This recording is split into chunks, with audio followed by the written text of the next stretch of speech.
जय गुरु बृहस्पति की। आज के वीडियो में आप सुनेंगे बृहस्पतिवार की व्रत कथा, साथ ही हम बृहस्पति देव की आरती करेंगे। तो चलिए शुरू करते हैं। गुरुवार को बृहस्पति देव की पूजा करने से धन, विद्या, मान, सम्मान, प्रतिष्ठा और कई अन्य मनोवांछित फल की प्राप्ति होती है। धार्मिक ग्रंथों के अनुसार गुरुवार को भगवान बृहस्पति की पूजा का विधान है। गुरुवार के दिन व्रत और व्रत कथा सुनने से घर परिवार में सुख समृद्धि बनी रहती है। तो आइए जानते हैं गुरुवार व्रत कथा के बारे में। कथा के अनुसार प्राचीन काल की बात है, किसी राज्य में एक बड़ा ही प्रतापी और दानी राजा राज करता था। वह हर गुरुवार को व्रत रखता था और दीन दुखियों की मदद किया करता था, परंतु ये बात उसकी रानी को बिल्कुल अच्छी नहीं लगती थी। वह न तो व्रत करती थी और ना ही दान पुण्य में विश्वास रखती थी। इतना ही नहीं, वह राजा को भी ऐसा करने से मना करती थी। एक समय की बात है कि राजा शिकार खेलने के लिए वन गए।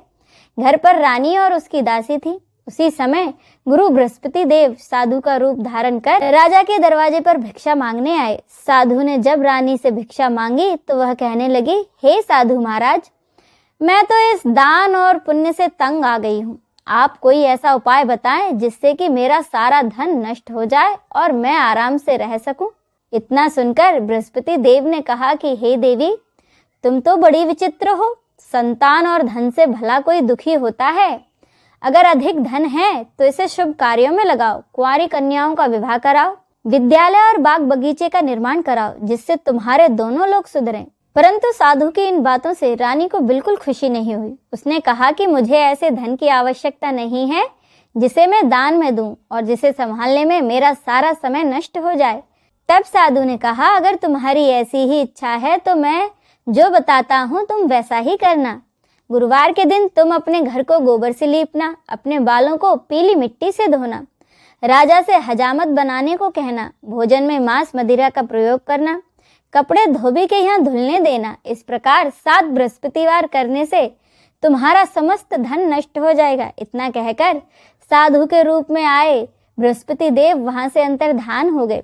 साधु के कहे अनुसार रानी को केवल 3 ही बृहस्पतिवार बीते थे कि उसकी समस्त धन संपत्ति नष्ट हो गई। तब एक दिन राजा रानी से बोला कि रानी, तुम यहीं रहो, मैं दूसरे देश जाता हूँ, क्योंकि यहाँ पर सभी लोग मुझे जानते हैं, इसीलिए मैं कोई छोटा काम नहीं कर सकता। ऐसा कहकर राजा दूसरे देश चला गया। वहां वह जंगल से लकड़ी काट कर लाता और शहर में जाकर बेचता।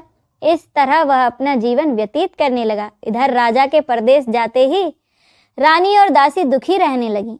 एक बार जब रानी और उसकी दासी को 7 दिन तक बिना भोजन के रहना पड़ा तो रानी ने अपनी दासी से कहा कि दासी, पास ही के नगर में मेरी बहन रहती है, वह बड़ी धनवान है, तू उसके पास जा और कुछ ले आ ताकि थोड़ी बहुत गुजर बसर हो जाए। दासी रानी की बहन के पास गई। उस दिन गुरुवार था और रानी की बहन उस समय बृहस्पतिवार व्रत कथा सुन रही थी। दासी ने रानी की बहन को अपनी रानी का संदेशा सुनाया, लेकिन रानी की बड़ी बहन ने कोई उत्तर नहीं दिया। जब दासी को रानी की बहन से कोई उत्तर नहीं मिला तो वह बड़ी दुखी हुई और उसे क्रोध भी आया। दासी ने वापस आकर रानी को सारी बात बता दी। ये सब सुन रानी ने अपने भाग्य को कोसा। उधर रानी की बहन ने सोचा कि मेरी बहन की दासी आई थी, परंतु मैंने उससे कुछ नहीं कहा, इससे वो बड़ी दुखी हुई होगी। कथा सुनकर और पूजा समाप्त करके वह अपनी बहन के घर आई और कहने लगी कि बहन, मैं बृहस्पतिवार का व्रत कर रही थी, तुम्हारी दासी मेरे घर आई थी, परंतु जब तक कथा पूरी नहीं होती तब तक ना तो उठते हैं ना ही कुछ बोलते हैं, इसीलिए मैं नहीं बोली। बताओ दासी, क्यों आई थी? रानी बोली, बहन, तुमसे क्या छुपाऊं, हमारे घर में खाने तक को अनाज नहीं है। ऐसा कहते कहते रानी की आंखें भर आईं। उसने दासी समेत पिछले 7 दिनों से भूखे रहने की पूरी बात अपनी बहन को बता दी। रानी की बहन बोली, देखो बहन, भगवान बृहस्पति देव सबकी मनोकामनाओं को पूरा करते हैं। देखो, शायद तुम्हारे घर में कहीं अनाज रखा हो। पहले तो रानी को विश्वास नहीं हुआ, पर बहन के आग्रह करने पर उसने अपनी दासी को अंदर भेजा तो उसे सचमुच अनाज से भरा एक घड़ा मिला। यह देखकर दासी बड़ी हैरान हुई। दासी रानी से कहने लगी कि रानी, जब हमको भोजन नहीं मिलता था तो हम व्रत ही तो करते थे, इसीलिए क्यों ना इनसे व्रत और कथा की पूरी विधि पूछ ली जाए ताकि हम भी व्रत कर सकें।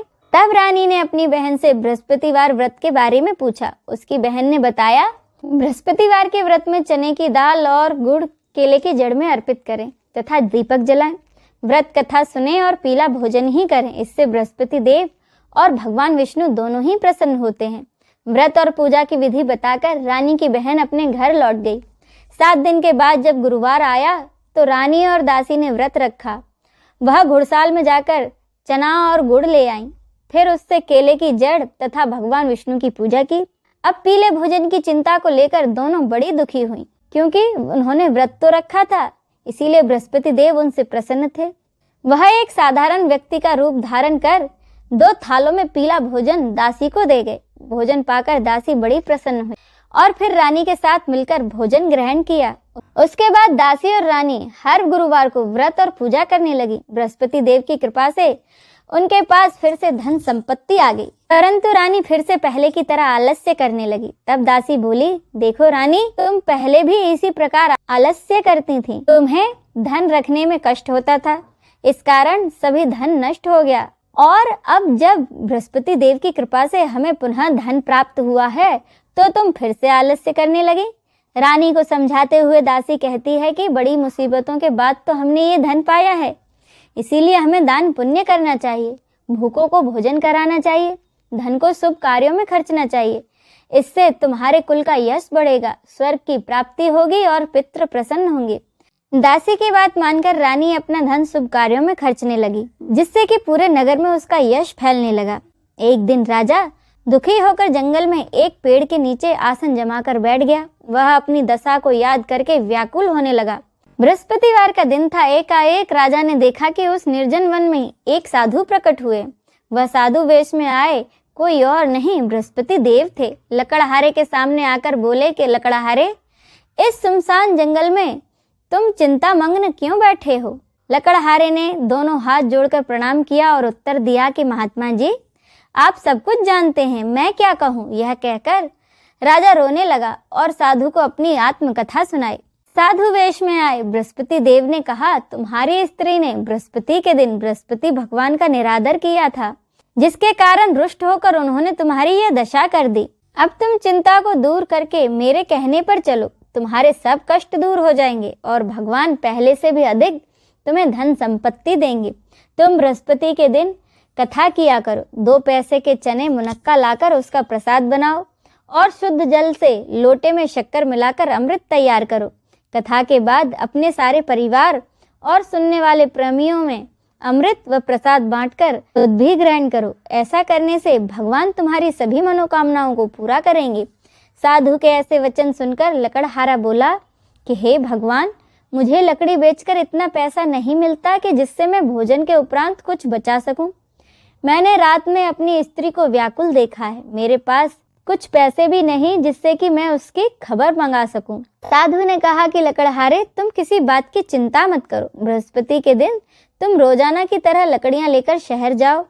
तुमको रोज से दुगना धन प्राप्त होगा, जिससे तुम भली भांति भोजन कर लोगे तथा बृहस्पति देव की पूजा का सामान भी आ जाएगा। इतना कहकर वह साधु अंतर्धान हो गए। धीरे धीरे समय व्यतीत होने पर फिर से बृहस्पतिवार का दिन आया। लकड़हारा जंगल से लकड़ी काटकर शहर में बेचने गया। उसे उस दिन लकड़ियों का दाम अधिक मिला। राजा ने चना गुड़ आदि लेकर गुरुवार का व्रत किया। उस दिन से उसके सभी कष्ट दूर हो गए। परंतु जब दोबारा गुरुवार आया तो बृहस्पतिवार का व्रत राजा करना भूल गया। इस कारण बृहस्पति भगवान नाराज हो गए। उस दिन उस नगर के राजा ने विशाल यज्ञ का आयोजन किया था तथा शहर में यह घोषणा करा दी कि कोई भी मनुष्य अपने घर में भोजन न बनाए, न आग जलाए। समस्त जनता मेरे यहाँ आकर भोजन करे। इस आज्ञा को जो न मानेगा उसे फांसी की सजा दी जाएगी। इस तरह की घोषणा संपूर्ण नगर में करवा दी गई। राजा की आज्ञा के अनुसार शहर के सभी लोग भोजन करने गए, लेकिन लकड़हारा कुछ देर से पहुंचा, इसीलिए राजा उसको अपने साथ अपने घर ले गए और अपने घर जाकर उसे भोजन करा रहे थे। तो रानी की दृष्टि उस खुंटी पर पड़ी जिस पर कि उसका हार लटका हुआ था, पर वह हार वहां दिखाई नहीं दिया। रानी ने निश्चय किया कि मेरा हार इसी मनुष्य ने चुरा लिया। उसी समय सिपाहियों को बुलाकर उस लकड़हारे को जेल में बंद करवा दिया गया। जब लकड़हारा कारागार में पड़ गया और बहुत दुखी होकर विचार करने लगा कि न जाने मेरे कौन से पूर्व जन्म के कर्म से मुझे यह दुख प्राप्त हुआ है। और उसी साधु को याद करने लगा जो कि जंगल में मिला था। उसी समय तत्काल बृहस्पति देव साधु के रूप में प्रकट हुए और उसकी दशा को कहने लगे, अरे मूर्ख, तूने बृहस्पति देव की कथा नहीं करी, इस कारण तुझे यह दुख प्राप्त हुआ है। अब चिंता मत कर, बृहस्पतिवार के दिन कारागार में ही दरवाजे पर 4 पैसे पड़े मिलेंगे, उनसे तू बृहस्पति देव की पूजा करना, तेरे सभी कष्ट दूर हो जाएंगे। साधु के कहे अनुसार बृहस्पतिवार के दिन उसे 4 पैसे मिले। लकड़हारे ने कथा कही। उसी रात को बृहस्पति देव ने उस नगर के राजा को सपने में आकर कहा कि राजा, तुमने जिस आदमी को कारागार में बंद कर दिया है वह निर्दोष है, वह तो दूसरे नगर का राजा है, उसे छोड़ देना। रानी का हार उसी खुंटी पर लटका है, अगर तू ऐसा नहीं करेगा तो मैं तेरे राज्य को नष्ट कर दूंगा। इस तरह रात के सपने को देखकर राजा प्रातःकाल उठा और खुंटी पर हार देखकर लकड़हारे को बुलाकर क्षमा मांगी तथा लकड़हारे को सुयोग्य वस्त्र आभूषण देकर उसे विदा किया। बृहस्पति देव की आज्ञा अनुसार लकड़हारा अपने नगर को चल दिया। राजा जब अपने नगर के निकट पहुंचा तो उसे बड़ा आश्चर्य हुआ। नगर में पहले से अधिक बाग बगीचे, तालाब, कुएं और बहुत सी धर्मशालाएं और मंदिर बन गए थे। राजा ने पूछा, यह किसका बाग और धर्मशाला है? तब नगर के सब लोग कहने लगे, यह सब रानी और उसकी दासी के हैं। तो राजा को बड़ा आश्चर्य हुआ और गुस्सा भी आया। जब रानी ने यह खबर सुनी कि राजा आ रहे हैं तो उन्होंने बांदी से कहा कि दासी, देखो राजा हमको कितनी बुरी हालत में छोड़ गए थे, हमारी ऐसी हालत देखकर वह लौट न जाए, इसीलिए तू दरवाजे पर खड़ी हो जा। आज्ञा अनुसार दासी दरवाजे पर खड़ी हो गई। राजा जब आए तो उन्हें अपने साथ लेवा लाई। तब राजा ने क्रोध करके अपनी रानी से पूछा, यह धन तुम्हें कैसे प्राप्त हुआ है? तब उन्होंने कहा, हमें यह सब धन बृहस्पति देव के कृपा से प्राप्त हुआ है। राजा ने निश्चय किया कि अब 7 रोज बाद सभी बृहस्पति देव का पूजन करते हैं, परंतु मैं प्रतिदिन 3 बार कहानी तथा रोज व्रत किया करूंगा। अब हर समय राजा के दुपट्टे में चने की दाल बंधी रहती तथा दिन में 3 बार कहानी कहता। एक रोज राजा ने विचार किया, चलो अपनी बहन के यहाँ हो आऊं। इस तरह निश्चय कर राजा घोड़े पर सवार होकर अपनी बहन के यहाँ को चलने लगा। मार्ग में उसने देखा कि कुछ आदमी एक मुर्दे को ले जा रहे हैं। उन्हें रोककर राजा कहने लगा, अरे भाइयों, मेरी बृहस्पति देव की कथा तो सुन लो। वे बोले, लो हमारा आदमी मर गया है और इसको अपनी कथा की पड़ी है। परंतु कुछ आदमी बोले, अच्छा कहो, हम तुम्हारी कथा भी सुनेंगे। राजा ने दाल निकाली और जब कथा आदि हुई तो मुर्दा हिलने लग गया और जब कथा समाप्त हो गई तो वह मुर्दा राम राम करके मनुष्य की तरह उठ खड़ा हो गया। आगे मार्ग में उसे एक किसान खेत में हल चलाता मिला। राजा ने उसे देखा और उससे बोले, अरे भैया, तुम मेरी बृहस्पतिवार की कथा सुन लो। किसान बोला, जब तक मैं तेरी कथा सुनूंगा तब तक 4 हरिया तो जोत लूंगा, जा अपनी कथा किसी और को सुनाना। राजा के खेत से हटते ही बैल पछाड़ खाकर गिर गए तथा किसान के पेट में बड़ी जोर का दर्द होने लगा। उसी समय उसकी माँ रोटी लेकर आई। उसने जब देखा तो अपने पुत्र से सब हाल पूछा। बेटे ने सभी हाल अपनी माँ से कह दिया तो उसकी माँ दौड़ी दौड़ी उस घुड़सवार के पास गई और उससे बोली कि मैं तेरी कथा सुनूंगी, तू अपनी कथा मेरे खेत पर चलकर ही कहना। राजा उसके खेत पर जाकर कथा कहने लगा, जिसके सुनते ही वह बैल उठ खड़े हुए तथा किसान के पेट का दर्द भी बंद हो गया। राजा अपनी बहन के घर पहुंचा। बहन ने भाई की खूब मेहमानी की। दूसरे रोज प्रातः काल राजा जगा तो वह कहने लगा कि सब लोग भोजन कर रहे हैं। राजा अपनी बहन से कहा, ऐसा कोई मनुष्य नहीं है जिसने कि भोजन नहीं किया हो और मेरी बृहस्पतिवार की कथा सुन ले। उसकी बहन बोली, भैया, यह देश ऐसा ही है, यहाँ के लोग पहले भोजन करते हैं, बाद में दूसरे काम। तो राजा ने कहा कि देख लो, अगर कोई पड़ोस में हो तो बताओ। वह बोली, ठीक है। वह ऐसा कहकर देखने चलेगी, परंतु उसे कोई ऐसा व्यक्ति नहीं मिला जिसने कि भोजन न किया हो। अंत में वह एक कुम्हार के घर गई जिसका लड़का बीमार था। उसे मालूम हुआ कि उनके यहाँ 3 रोज से किसी ने भोजन नहीं किया है। रानी ने अपने भाई की कथा सुनने के लिए कुम्हार से कहा तो वह तैयार हो गया। राजा ने जाकर बृहस्पतिवार की कथा कुम्हार के यहाँ कही, जिसको सुनकर उसका लड़का ठीक हो गया अब तो राजा की प्रशंसा होने लगी। एक रोज राजा ने अपनी बहन से कहा कि बहन, हम अपने घर को जाएंगे, तुम भी तैयार हो जाओ। राजा की बहन ने अपनी सास से कहा कि सासू माँ, मैं अपने मायके जा रही हूँ। तो उसकी सास ने कहा ठीक है, चली जाओ, लेकिन अपने लड़कों को मत ले जाना, क्योंकि तेरे भाई के कोई औलाद नहीं है। बहन ने अपने भाई से कहा कि भैया, मैं तो चलूंगी, पर कोई बालक नहीं जाएगा। राजा बोला कि जब कोई बालक ही नहीं चलेगा तब तुम ही क्या करोगी। बड़े दुखी मन से राजा अपने नगर को लौट आया और सारी बातें अपनी रानी को बताई। रानी बृहस्पति देव से प्रार्थना करने लगी और कहने लगी कि हे बृहस्पति देव, हमें आपने सब कुछ दिया है, हमें एक औलाद भी अवश्य दें। उसी रात को बृहस्पति देव ने राजा को सपने में कहा कि राजा उठ, सभी सोच त्याग दे, तेरी रानी गर्भ से है। राजा यह बात सुनकर बड़ा खुश हुआ। 9वें महीने में रानी के गर्भ से एक सुंदर पुत्र पैदा हुआ। तब राजा बोला कि रानी, स्त्री बिना भोजन करे रह सकती है, पर बिना कहे नहीं। जब मेरी बहन यहाँ आए तो तुम उससे कुछ मत कहना। रानी ने कहा ठीक है। जब राजा की बहन ने यह शुभ समाचार सुना तो वह बहुत खुश हुई और बधाई लेकर अपने भाई के घर आ गई। तब रानी ने कहा, जब भाई लेने गया था तब तो नहीं आई और अब दौड़ी दौड़ी चली आई।